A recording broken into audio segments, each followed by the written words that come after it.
नमस्कार दोस्तों, मैं अंकुर उपाध्याय स्वागत करता हूं आप सभी का आपके अपने YouTube channel share market analysis में। दोस्तों, आज क्रिसमस है और कुछ इंटरेस्टिंग स्टॉक्स आप सभी के साथ इस ओकेशन पे मैं शेयर करने जा रहा हूं इस चैनल के माध्यम से। बाकी 5 लॉन्ग टर्म पिक्स मैंने अपने अंकुर उपाध्याय SMA वाले पे आज पोस्ट करनी है, जो आज से लेकर अगले 1 से 2 क्रिसमस तक आप अगर ओन करते हो, होल्ड करते हो, देन डेफिनेटली एक गुड अमाउंट आप बनाने में सफल होगे। तो कुछ उसी से रिलेटेड ये वीडियो भी होने जा रही है, लेकिन यहां पे कॉन्सेप्ट डिफरेंट है। वहां पे पिक्स शेयर करिए आप सभी के साथ। यहां पे है कि जिन स्टॉक्स में इन्वेस्टर्स ऑलरेडी इन्वेस्टेड हैं, बड़ा लॉस हो रहा है, उन स्टॉक्स में क्या करें। For an example, DMart, Avenue supermart, ये कंपनी तो काफी बड़ी है, ये कारोबार भी अच्छा है और राधा किशन दमानी जी की कंपनी एक दमदार कंपनी दिखती है, एक दमदार मैनेजमेंट में दिखती है, मतलब आप ये कह सकते हो। लेकिन निवेशकों का पैसा नहीं बन रहा बीते 2 सालों से, तो क्या करना चाहिए। इसी प्रकार एक कंपनी है दोस्तों, बर्जर पेंट। काफी इन्वेस्टर्स ने पैसा लगाया हुआ है, बर्जर या एशियन कोई भी ले लो आप, लेकिन पैसा नहीं बन रहा। कंपनी का नाम बहुत बड़ा, कंपनी बहुत बड़ी, लेकिन पैसा नहीं बन रहा। इसी प्रकार से दोस्तों एक और कंपनी है हिंदुस्तान यूनिलीवर। कंपनी बहुत बड़ी लेकिन पैसा नहीं बन रहा। तो इन स्टॉक्स में निवेशक क्या करें क्या ना करें। इसी प्रकार दोस्तों एक और बड़ी कंपनी है, और इतनी बड़ी है कि भारत की सबसे बड़ी कंपनी है, रिलायंस इंडस्ट्रीज, लेकिन पैसा नहीं बन रहा। अब क्या करें। तो शुरू करते हैं दोस्तों इन स्टॉक्स को कवर करना। पहले स्टॉक का नाम है डीमार्ट, एवेन्यू सुपरमार्ट। देखो कमबैक होगा या नहीं होगा, इससे पहले आपको यह समझना चाहिए क्यों नहीं बढ़ पा रहा है या क्यों गिर रहा है। तो देखो गिरने के पीछे है 2 कारण। पहला, कंपटीशन कंटिन्यू बढ़ रहा है, और कंपटीशन इनके क्षेत्र में नहीं बढ़ रहा, इनको खराब करने के लिए बढ़ रहा है। क्विक कॉमर्स, और क्विक कॉमर्स में ये है नहीं। तो जो लोग पहले महीने भर का राशन भरने के लिए जाते थे डीमार्ट में, आजकल वो महीने का राशन तो छोड़ो, वो 1 मिनट पहले राशन को मंगाते हैं। चाय बन रही है, चीनी खत्म है, तुरंत ब्लिंकिट कर दिया, तुरंत आ गया।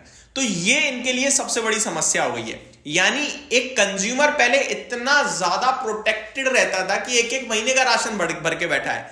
अब वो इतना ज्यादा, क्या कहते हैं उसे, मतलब अवेयर का एकदम उल्टा क्या होगा, वो मेरे दिमाग में नाम नहीं आ रहा। इतना ज्यादा फ्री ऑफ माइंड हो गया कि उसको हम लापरवाह, इतना लापरवाह हो गया कि भैया उसे नहीं पता चाय बनाने के लिए चीनी भी है घर में, नहीं है, क्योंकि उसे पता है नहीं होगी तो 5 मिनट में आ जाएगी, कुछ नहीं बिगड़ने वाला, और मेरे को कहीं जाना भी नहीं है। तो ये एक कारण बन रहा है डीमार्ट के लिए सबसे बड़ी प्रॉब्लम।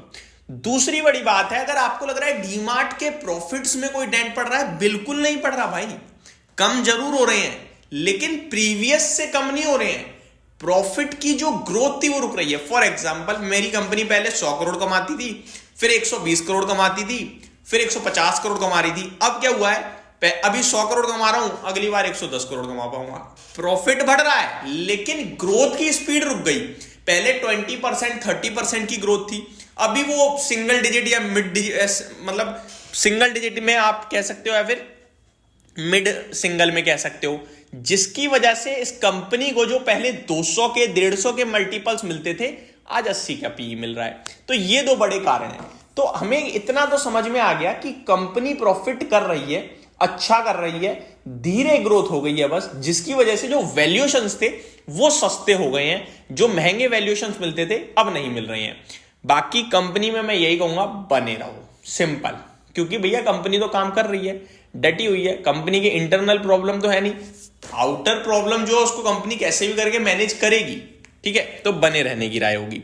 अगले स्टॉक की तरफ बढ़ते हैं, पेंट सेक्टर। ये सेक्टर लूंगा मैं पूरा, ये इसलिए दोस्तों यहां नया खिलाड़ी उतरा बड़े लेवल पे, और डिमांड बड़ी स्लो है। मान के चलो आप 10 रोटी, आपका एक रोटी का ठेला है, सिंपल सा एग्जांपल, और आप 10 रोटी बनाते हो, एक और ठेला बगल में लगा है, वो 5 रोटी बनाता है। 15 रोटी बननी है, खाने वाले सामने हैं बिल्कुल 12 रोटी के नॉर्मल, ठीक है। यानी 3 रोटी आप फालतू ही बना रहे थे पहले से ही, दोनों मिलाकर।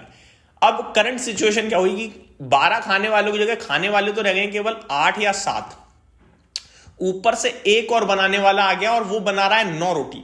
तो 15 और 9 24 रोटी बन रही हैं, और खाने वाले पहले 12 तो थे, अब तो 7 ही रह गए हैं।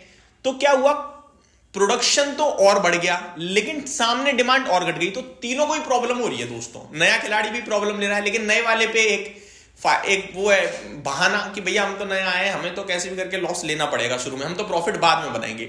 अब ये दोनों जो प्रॉफिट बना रहे थे इनको दिक्कत होगी, इनको लॉस दिख रहा है, तो निवेशक कह रहा है तुम्हारा तो प्रॉफिट घाटे में आएगा, तुम तो खराब हो, जिसमें उसे ये नहीं पता कि इन सबको एक ही प्रॉब्लम प्लस कम डिमांड, लेकिन खाने वाले भी वापस आएंगे, क्योंकि ये जो प्लेयर आया है ना नया, इसे भी पता है कि रोटी खाने वाले बहुत हैं, अभी दिक्कत में है बस। तो पेंट सेक्टर सुधरेगा, डिमांड सुधरेगी, और ये जो अभी लॉस ले रहा है ना, ये भी प्रॉफिट बनाने ही आया है, तो ये अपना प्राइस जैसे इंक्रीज करेगा इनको वापस से बेनिफिट आना शुरू हो जाएगा। तो यहां भी मैं कहूंगा बने रहो। अब बढ़ते हैं आगे, हिंदुस्तान यूनिलीवर। दोस्तों हिंदुस्तान यूनिलीवर हो या पूरा का पूरा एफएमसीजी हो, सब में इस समय डिमांड की स्लो डाउन है। कंट्री में ही आप कहीं ना कहीं पूरे कंजप्शन पैक में गिरावट देख रहे हो।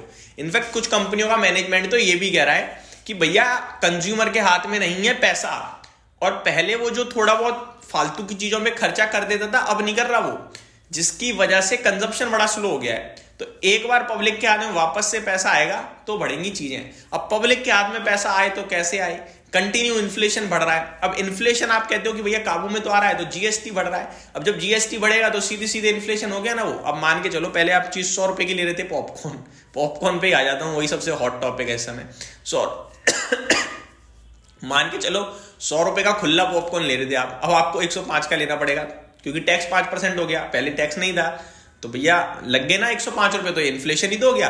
गलती से कैरेमल वाला ले रहे हो तो 100 की जगह 118 देने पड़ेंगे अब। तो ये सीन है, इन्फ्लेशन जैसे से आप जीएसटी बढ़ाओगे इन्फ्लेशन ऑटोमेटिकली बढ़ रहा है, कंट्री पे तो फर्क पड़ ही रहा है। तो इसलिए थोड़ी दिक्कत है एफएमसीजी स्टॉक्स में, लेकिन चाहे वो हिंदुस्तान यूनिलीवर हो या फिर वो नेस्ले हो, ये वापस गेन करेंगे, ऐसा मेरा मानना है। तो ये टॉप क्लास कंपनियों पे आपको भरोसा रखना चाहिए। किसी भी कंपनी में इंटरनल इश्यूज नहीं है, सारे के सारे बाहर की दिक्कतें और बाहर की दिक्कतें सुधरेंगी। उम्मीद करता हूँ वीडियो पसंद आई होगी। Thank you so much for watching this video. Have a great day guys.